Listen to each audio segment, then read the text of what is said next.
ทางข้อปพทางยโสธรเพิ่นก็ได้ไปมอบเงินเยียวยาเหยื่ออุบัติเหตุสงกรานต์ปี 2569 แล้วก็แนะนำประกัน10 บาททางเลือกคุ้มครองหลักแสนที่ทุกคนเข้าถึงได้แบบง่ายๆค่ะโดยนางอัญชรีจันทเวชเพิ่นเป็นผู้อำนวยการสำนักงานข้อปพจังหวัดยโสธรพร้อมโดยหน่วยงานที่เกี่ยวข้องก็ได้ร่วมกันลงพื้นที่ไปส่งมอบเงินค่าปลงศพเบื้องต้นจำนวน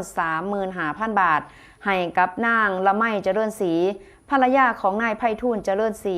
ผู้ประสบอุบัติเหตุทางรถเสียชีวิตเมื่อช่วงเย็นของวันที่ 12 เมษายนที่ผ่านมาในโอกาสนี้ทางผู้อำนวยการสำนักงานข้อปพจังหวัดยโสธรเพิ่นก็ได้ฝากเน้นย้ำถึงความสำคัญ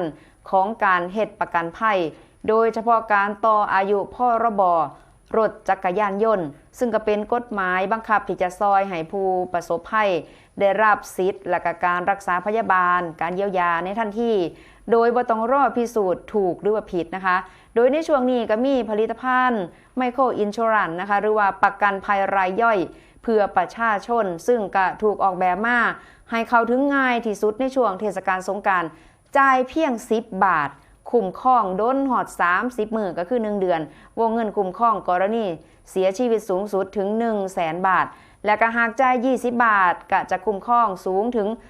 250,000 บาทกรณีเสียชีวิตจากอุบัติเหตุหรือว่าทุพพลภาพถาวรสิ้นเชิงนะคะใครสนใจก็สามารถที่จะหาซื้อได้ง่ายๆตลอด24 ชั่วโมงที่เคาน์เตอร์เซอร์วิสหรือว่า 7-Eleven ทุกสาขาเพียงใส่บัตรประชาชนใบเดียวก็เข้าถึงเรื่องของประกันภัยได้แล้วค่ะ